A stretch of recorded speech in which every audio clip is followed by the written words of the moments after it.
आप देख रहे हैं आयुष अंतिमा न्यूज। हम बने। नमस्कार, मैं डॉक्टर रमाकांत टिबड़ा हॉस्पिटल सीकर से। मैं आपको ये जानकारी देना चाहता हूँ कि टिबड़ा हॉस्पिटल में अब रोबोटिक घुटना रिप्लेसमेंट की सुविधा नियमित उपलब्ध हो गई है। रोबोटिक नी रिप्लेसमेंट सर्जरी एक बहुत ही प्रिसाइज और अच्छे सटीक रिजल्ट देने वाली एक तकनीक है, जिसके अंदर हम घुटना रिप्लेसमेंट को रोबोट तकनीक से, रोबोटिक आर्म से ऑपरेट करते हैं और इस तकनीक से पेशेंट को कम तकलीफ में, कम दर्द के साथ में और जल्दी रिजल्ट मिलते हैं और बहुत अच्छे मूवमेंट्स मिलते हैं और उसका जो ब्लीडिंग है वो कम होती है, पेशेंट को हॉस्पिटल स्टे है वो कम हो जाता है, इन्फेक्शन के चांसेस कम हो जाते हैं और पेशेंट की जो जॉइंट की जो उम्र है वो काफ़ी लंबी हो जाती है। ये तकनीक शेखावटी में अब तक नहीं थी। इस तकनीक को हम शेखावटी में पहली बार लाए हैं और ये एक रोबोटिक तकनीक में सबसे बेस्ट तकनीक है, जो हम कहते हैं कि सीकर को बड़े शहरों के बराबर खड़ा करती है और इस तकनीक का लाभ आम आदमी को मिले, इसके लिए हमने इसकी कॉस्ट जो है वो कम से कम रखी है। RGHS और ECHS लाभार्थियों के लिए ये योजना बिल्कुल निःशुल्क रखी है। उसके अलावा बाकी पेशेंट्स जो हैं उनको जो TPA कैशलेस इंश्योरेंस वगैरह हैं उनमें भी ये योजना में उपलब्ध रहेगा और काफ़ी कम कॉस्ट पे रखा है, क्योंकि अपने यहाँ के लोगों के हिसाब से हमने इसको जो बड़े शहरों की कॉस्ट है वैसे ज़्यादा कॉस्ट नहीं रखी है। तो मैं चाहता हूँ कि आम आदमी तक इस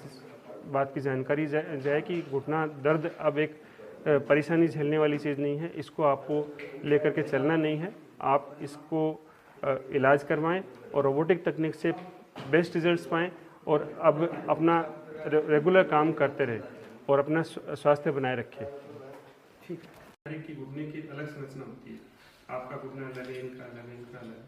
तो उसको अभी जो कन्वेंशनल तकनीक है, जो रूटीन हम तरीके से करते हैं, उसमें हमारे पास फिक्स्ड सिस्टम होता है, उससे हम बोन्स को कट करके जो खराब सरफेस होती है घुटने की, जो चिकनाई वाली जगह, उसको हटा करके उसके जगह पे हम प्रीफिक्स्ड हमारे इम्प्लांट होते हैं वो लगा देते हैं ताकि वो ठीक हो जाए। अब इस तकनीक में रोबोट जो है वो घुटने की पूरी संरचना 3D में एक CT स्कैन जैसे होता है उस तरह से 3D संरचना बनाएगा और उस संरचना के हिसाब से वो इम्प्लांट को डिसाइड करेगा कि इनके कौन सा बेटर इम्प्लांट रहेगा और उसके साथ में घुटना टेढ़ा है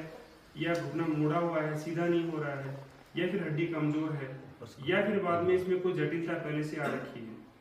किसी भी इन्फेक्शन की वजह से या कोई फ्रैक्चर की वजह से, तो उसको बेटर तरीके से अलाइन कैसे सीधा किया जा सकता है और कैसे उसमें पूरा का पूरा मूवमेंट किया जा सकता है, कैसे आदमी घुटना मोड़ के बैठ सकता है, कैसे वो तुरंत रिकवरी कर सकता है, तुरंत फास्ट रिकवरी दे सकते हैं उसको। तो ये चीज़ें जो है वो रोबोट के खुद की एक एनालिसिस चलता है इसके अंदर साथ में, और साथ में उसका रोबोटिक कटिंग सिस्टम होता है, रोबोटिक आर्म बोलते हैं, उस रोबोटिक आर्म से वो उसको बोन को बिल्कुल उसी शेप में तैयार करता है जिस शेप में उसकी कम से कम नुकसान में हम उसको बेटर रिजल्ट दे सकते हैं।